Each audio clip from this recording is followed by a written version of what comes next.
Samantala, patuloy po na tumataas ang bilang ng mga nakakapagrehistro sa Region 1 matapos pong makapagtala ng 52,372 na rehistradong botante sa unang 4 na araw pa lang ng 2025 registration period.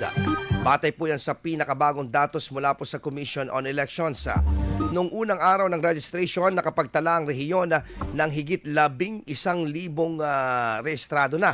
Tumaas ito ng higit 13,000 sa ikalawang araw, habang umabot naman sa halos 14,000 ang bilang po ng mga sa ikatlong araw at bahagyang bumaba sa higit 13,000 naman ng mga rehistradong botante sa ika-4 na araw.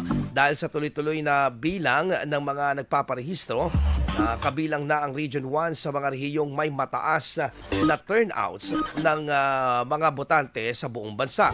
Ipinaliwanag naman ng COMELEC na nakatulong sa magandang turnout ang malawakang information drive, madaling access sa mga registration center at aktibong suporta ng mga lokal na pamahalaan.